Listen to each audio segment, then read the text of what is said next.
Thank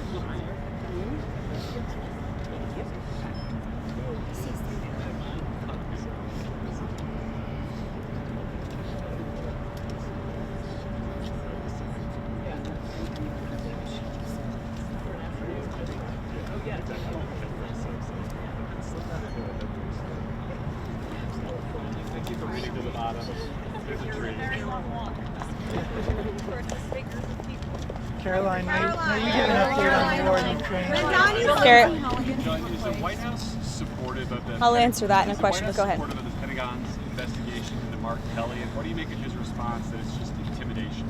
The White House is supportive of the Department of War's investigation into Senator Mark Kelly, and I think what Senator Mark Kelly was actually trying to do was intimidate the 1.3 million active duty service members who are currently serving in our United States Armed Forces with that video that he and his Democrat colleagues put out. Senator Mark Kelly well knows the rules of the military and the respect that one must have for the chain of command, and that all lawful orders are presumed to be legal by our service members. You can't have a functioning military if there is disorder and chaos within the ranks, and that's what these Democrat members were encouraging. It's very clear, and not a single one of them, since they've been pressed by the media, and I'll give you guys credit for that, can point to a single illegal order that this administration has given down, because it does not exist. They knew what they were doing in this video, and Senator Mark Kelly and all of them should be held accountable for that. No, because Lindsey Callaghan was legally appointed, and that's the administration's position. I know there was a judge who is clearly trying to shield Letitia James and James Comey from receiving accountability, and that's why they took this unprecedented action to throw away the indictments against these two individuals. But the Department of Justice will be appealing very soon, and it is our position that Lindsey Callaghan is extremely qualified for this position, but more importantly, was legally appointed to it. What was Steve. reaction to those indictments being thrown out? On Ukraine, is President Zelensky come to the United States this week? Are there a couple of points, you mentioned on Fox, a couple of points required on? Yeah. So there are no plans at this moment in time. As you know, things can change very quickly around here, so we'll keep you all apprised, but there's no meeting scheduled right now. As for where we are, I spoke with Secretary Rubio at length. I spoke with the president as well. Everybody inside feels optimistic about what happened and transpired yesterday in Geneva. Secretary Rubio, Special Envoy Witkoff, the whole team really worked through the points of that 28-point peace plan that the United States authored with input from both sides, the Russians and the Ukrainians, and ultimately the vast majority of these points have been agreed upon. The Ukrainians have worked on language with us together, and you heard that from their delegation directly yesterday. So we feel as though we're in a very good place. Of course, we have to make sure that all of these points are agreed to, and then of course we're going to have to make sure the other party in this war, the Russians, agree to them as well. But I think the president deserves a great deal of credit for the amount of energy and effort he's put into trying to bring these two sides to an end of this war. He wants to see this killing stop. As for any deadlines, he wants to see this end as soon as possible. Karoline, is the president more determined to go after Tish James and James Comey? Go ahead. Is the president more determined to go after Tish James and James Comey? Excuse me.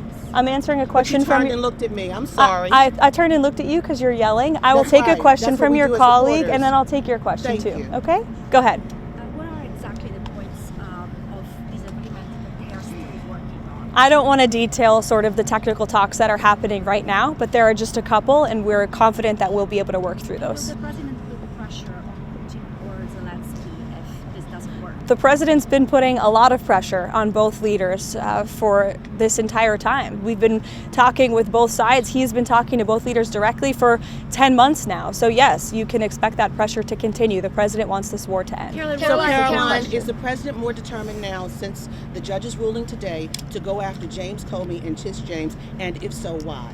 I wouldn't say he's going after them. I think the president is more determined than ever to see accountability in this country, yes, and to correct the wrongs of the weaponization of our justice system that we saw under the previous administration and Joe Biden. Are we entering a new phase in Venezuela? Are we entering a new phase in Venezuela, and what does that entail?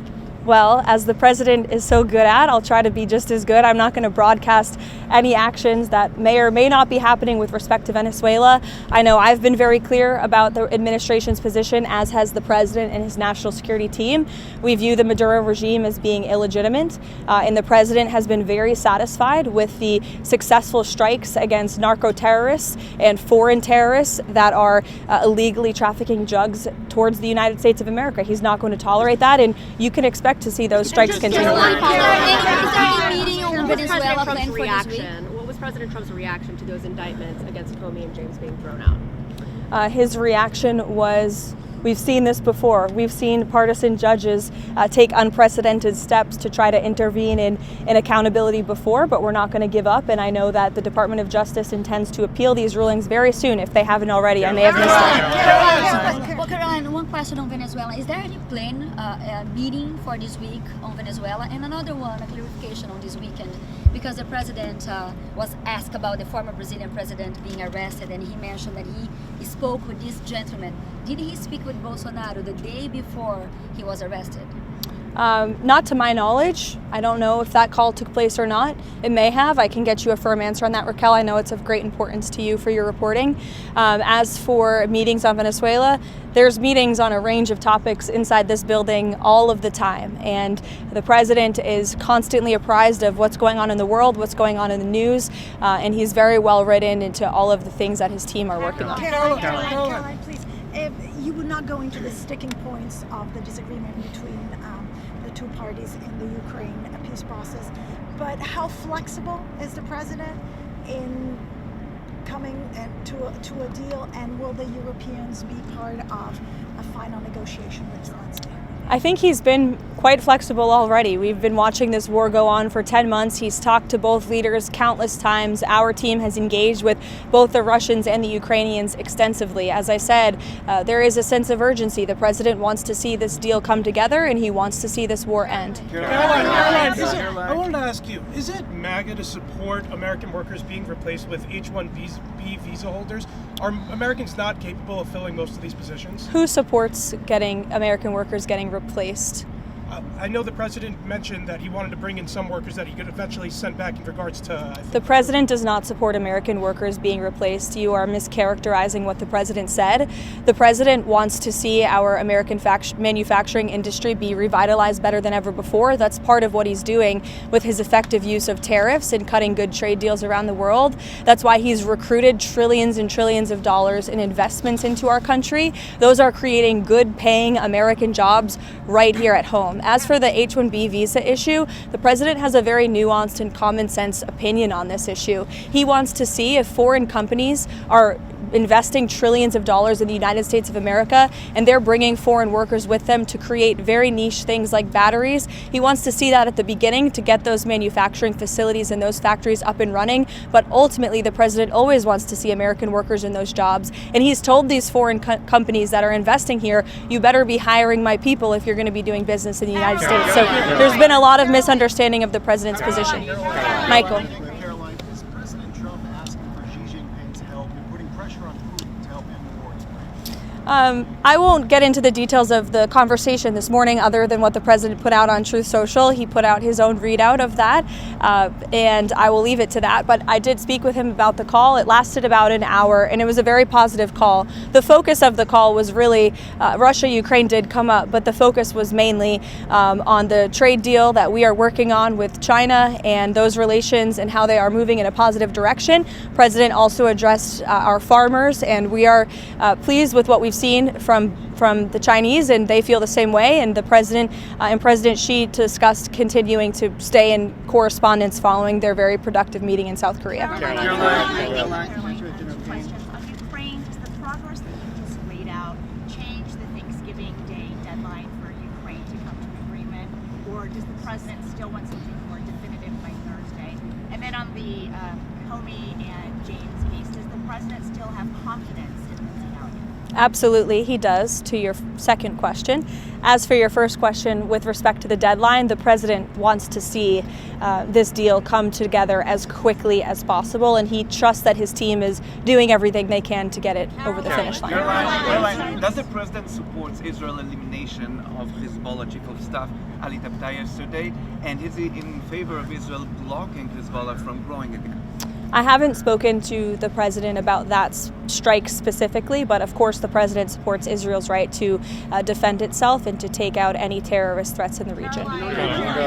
Jake? Caroline, if the president does announce a proposal to cut healthcare costs, will that include the extension of lawmakers? I know there's been a lot of reporting on this from yourself as well, Jake, over the last few days. I will tell you that healthcare is a topic of discussion that's happening very frequently and robustly inside the West Wing right now. The president's very much involved in these talks, and he's very focused on unveiling a healthcare proposal that will fix the system and will bring down costs for consumers. As for the details of those discussions, I'll let the president speak for himself. As you all know, sometimes you report things and then President Trump comes out with an announcement, and those things are not always true from what you hear from sources inside the building. So I'll let the president speak for himself.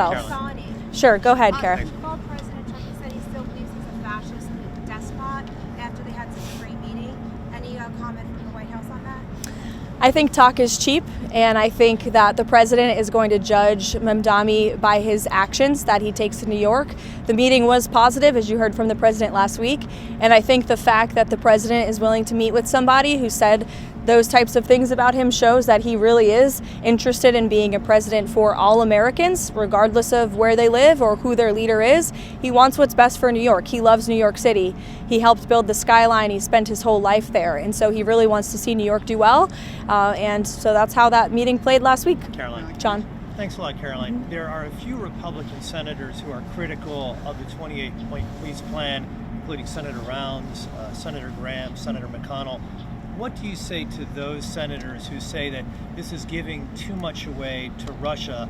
And has Russia made any concessions as it relates to a possible peace deal concerning ending the war in Ukraine? I would point any critics to the words of the Ukrainians yesterday, in which they said that they feel very positive about this plan. They've been very involved. They have had direct input on the language of this plan, and that we are in direct communication and correspondence with them. Any idea, let me just finish with this, the idea that the United States of America is not engaging with both sides equally in this war to bring it to an end is a complete and total fallacy. And I saw a lot of misinformation and rumors and allegations against people in this building, such as Secretary Rubio and Special Envoy Wynkoff and the President himself, that they are favoring one side over the other. That could not be further from the truth. I have watched as the President and his team have worked around the clock overnight with both sides on endless phone calls, endless meetings to try to bring this war to a close. And any suggestion otherwise is a complete misunderstanding of the facts. It's coming from people who have no idea what they're talking about, or people who are pushing their own agenda, or maybe people who don't want to see this war come to an end. I don't know. Maybe they're profiting off of it. Maybe they benefit from it in some way, but nobody in this building benefits from war. We want to see this war come to an end, and that's what the president and his team are proudly working to do. And I think the critics should just take a step back and think about what happened with Israel and Gaza. There were a lot of doubters, and we got the hostages out, and this president secured a peace deal that still exists and is ongoing today. So everyone should just respect the work this administration is doing and watch the process unfold. Thank you. Can we cancel our Thanksgiving plan, Caroline, over Ukraine?